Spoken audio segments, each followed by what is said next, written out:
चलिए आज हिमालय की ऊंचाइयों में बसे एक ऐसे पवित्र स्थल की यात्रा करते हैं जो करोड़ों लोगों की आस्था का केंद्र है, केदारनाथ। आइए इस दिव्य स्थान के भूगोल, इसके इतिहास और यहाँ बसे अटूट विश्वास की कहानी को करीब से समझते हैं। ये जो तस्वीर है ना, ये सिर्फ एक आरती की नहीं है, ये उस कभी न बुझने वाली आस्था की लौ है जो सदियों से हिमालय की बर्फीली हवाओं के बीच भी जलती आ रही है। देखिए, केदारनाथ सिर्फ एक मंदिर नहीं है, ये अपने आप में एक विश्वास का प्रतीक है। तो सबसे पहले ये समझना जरूरी है कि केदारनाथ आखिर बसा कहाँ है। इसकी जो लोकेशन है ना, वही इसे इतना मुश्किल और साथ ही इतना दिव्य भी बनाती है। केदारनाथ मंदिर भारत के उत्तराखंड राज्य के रुद्रप्रयाग जिले में है और हाँ, इसी भूमि को तो देवभूमि भी कहा जाता है। जरा सोचिए, इस जगह की भव्यता का क्या आलम होगा। ये मंदिर 3 तरफ से विशाल बर्फ से ढकी ऊंची ऊंची चोटियों से घिरा हुआ है। ये नज़ारा सच में किसी को भी हैरान कर सकता है। इन चोटियों में से एक है लगभग 22,000 फुट ऊंचा केदारनाथ पर्वत, जो मंदिर के ठीक पीछे एक शानदार बैकग्राउंड की तरह खड़ा है। इसके साथ ही है 21,600 फुट ऊंचा खर्चकुंड पर्वत। ये सब मिलकर एक प्राकृतिक किले जैसा माहौल बनाते हैं। और फिर तीसरी चोटी है भरतकुंड, जो करीब 22,700 फुट ऊंची है। मतलब इन 3 विशाल पहाड़ों के बीचों बीच बसा है ये पवित्र धाम। और बात यहीं खत्म नहीं होती। माना जाता है कि ये इलाका 5 पवित्र नदियों का संगम भी है, मंदाकिनी, मधुगंगा, क्षीरगंगा, सरस्वती और स्वर्णगौरी।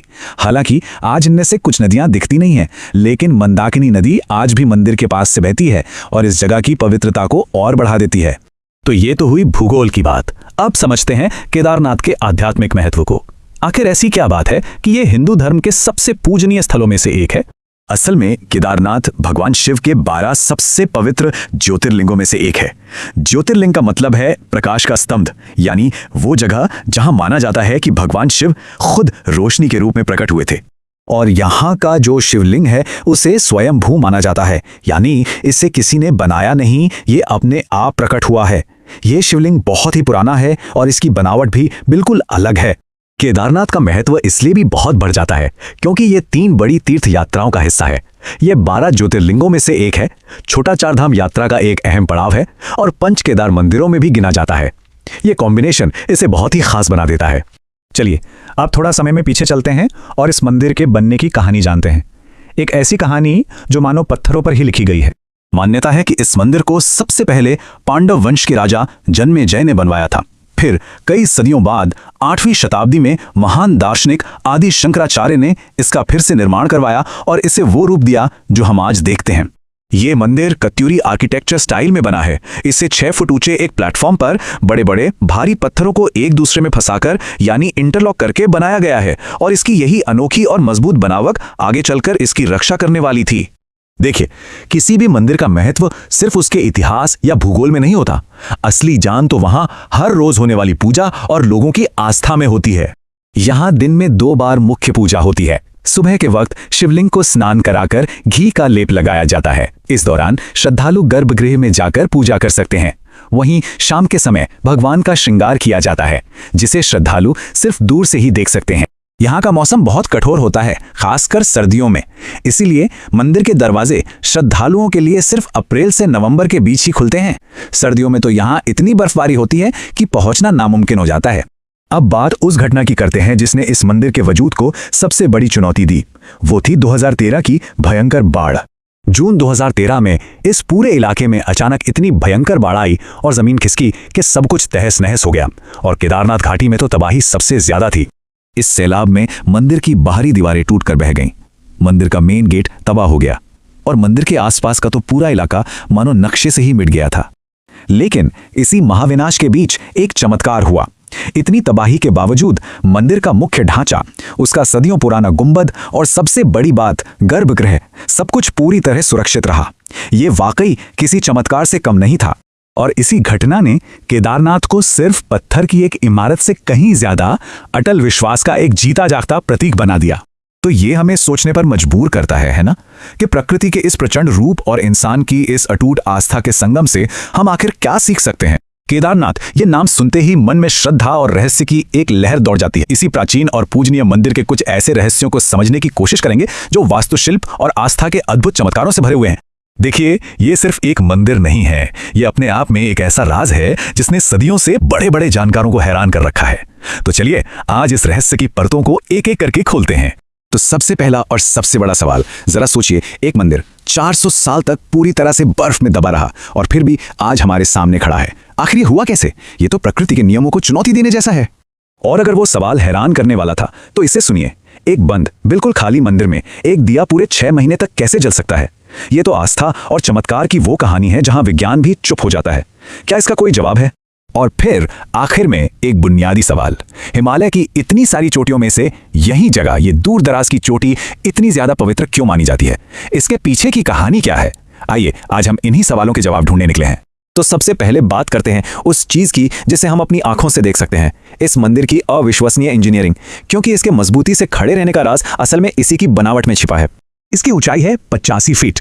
आज के जमाने में ये शायद ज्यादा न लगे, लेकिन सोचिए उस समय बिना किसी मॉडर्न मशीन के इतनी ऊंचाई पर यह बनाना कितना बड़ा काम रहा होगा।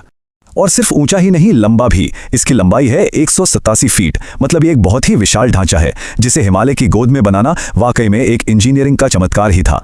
लेकिन असली राज जो हर किसी को हैरान कर देता है वो है इसकी दीवारों की मोटाई, पूरी 12 फीट। सोच सकते हैं, 12 फीट मोटी पत्थर की दीवारें, यही है इसकी मजबूती का असली सीक्रेट। अब इसकी नींव को देखिए, इसे 6 फुट ऊंचे एक प्लेटफॉर्म यानी चबूतरे पर बनाया गया है। और बनाया भी किनसे? बड़े बड़े विशाल भूरे पत्थरों से। ये सवाल आज भी बना हुआ है कि इतने भारी पत्थर उस ऊंचाई तक आखिर पहुंचाए कैसे गए होंगे। तो इसका इंजीनियरिंग सीक्रेट क्या था? वो था इंटरलॉकिंग तकनीक। जी हाँ, ये एक कमाल की तकनीक थी। इसमें बड़े बड़े पत्थरों को इस तरह से काटा और तराशा जाता था कि वो एक दूसरे में पजल के टुकड़ों की तरह फिट हो जाएं। कोई सीमेंट नहीं, कोई चूना नहीं। और इसी तकनीक ने इसे वो ताकत दी कि ये सदियों से हर तूफान को झेलता आ रहा है। इंजीनियरिंग तो कमाल की थी, लेकिन अब सवाल ये उठता है कि इसे बनाया किसने और इसका इतिहास क्या है। चलिए अब इस मंदिर के पुनर्जन्म की अविश्वसनीय कहानी को जानते हैं। इसकी कहानी बहुत पुरानी है, एकदम पौराणिक कथाओं जितनी। माना जाता है कि इसे सबसे पहले पांडवों ने बनवाया था, लेकिन फिर समय के साथ वो मूल मंदिर कहीं खो गया। फिर 8वीं शताब्दी में आए आदि शंकराचार्य, जिन्होंने इस मंदिर को फिर से बनाया, इसका पुनर्निर्माण किया। और पुनर्निर्माण के बाद भी इसकी मुश्किलें खत्म नहीं हुई। ये एक ऐसा ऐतिहासिक सच है जिस पर यकीन करना मुश्किल है। यह मंदिर पूरे 400 साल तक बर्फ में दबा रहा, 400 साल, और फिर भी ये सुरक्षित निकला। यह बात अपने आप में इसकी बनावट की असाधारण मजबूती का सबसे बड़ा सबूत है। तो इंजीनियरिंग की बात हो गई, इतिहास की बात हो गई, पर वो सवाल तो अब भी है, आखिर यही जगह इतनी पवित्र क्यों है? इसका जवाब हमें मिलता है इसकी दिव्य उत्पत्ति की कहानी में। ये कहानी शुरू होती है 2 महान ऋषियों से, नर और नारायण, जिन्हें भगवान विष्णु का अवतार माना जाता है। उन्होंने तपस्या के लिए इसी चोटी को चुना था। उन्होंने यहाँ बहुत कठोर तपस्या की। उनकी भक्ति से भगवान शिव इतने प्रसन्न हुए कि वो खुद उनके सामने प्रकट हो गए। ऋषियों ने प्रार्थना की कि भगवान शिव हमेशा के लिए यहाँ वास करें, और शिवजी ने उनकी प्रार्थना मान ली। उन्होंने वरदान दिया कि वो हमेशा यहाँ एक ज्योतिर्लिंग यानी एक दिव्य प्रकाश स्तंभ के रूप में मौजूद रहेंगे। बस इसी घटना ने इस जगह को हमेशा के लिए पवित्र बना दिया। अब आते हैं उस रहस्य पर जो आज भी हर साल दोहराया जाता है। यह है 6 महीने की आस्था की कहानी। जब सर्दियों में मंदिर बंद हो जाता है तो होता यह है कि हर साल दिवाली के ठीक बाद जब भयंकर सर्दियां शुरू होती हैं तो मंदिर के दरवाजे, जिन्हें कपाट कहते हैं, बंद कर दिए जाते हैं और भगवान की मूर्ति को नीचे ऊखीमठ ले जाया जाता है। और अगले 6 महीनों के लिए मंदिर और उसके आसपास का पूरा इलाका बिल्कुल खाली, एकदम सुनसान हो जाता है।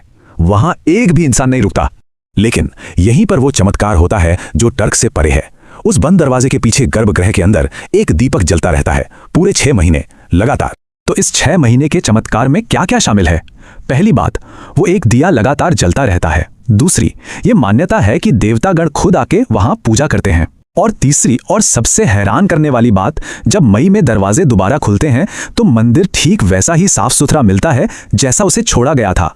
तो आखिर में केदारनाथ की कहानी इन 2 चीजों का संगम है। एक तरफ है इंसान की बनाई इंजीनियरिंग, वो इंटरलॉकिंग पत्थर जो प्रकृति की हर मार झेल जाते हैं, और दूसरी तरफ है आस्था, वो अखंड ज्योत जो हर तर्क को चुनौती देती है। यही है केदारनाथ का सार। तो ये कहानी हमें एक सवाल के साथ छोड़ जाती है कि दुनिया के ऐसे ही दूर दराज के कोनों में न जाने और कितने ऐसे चमत्कार छिपे होंगे जो बस इस इंतजार में हैं कि कोई उन्हें आकर खोजे।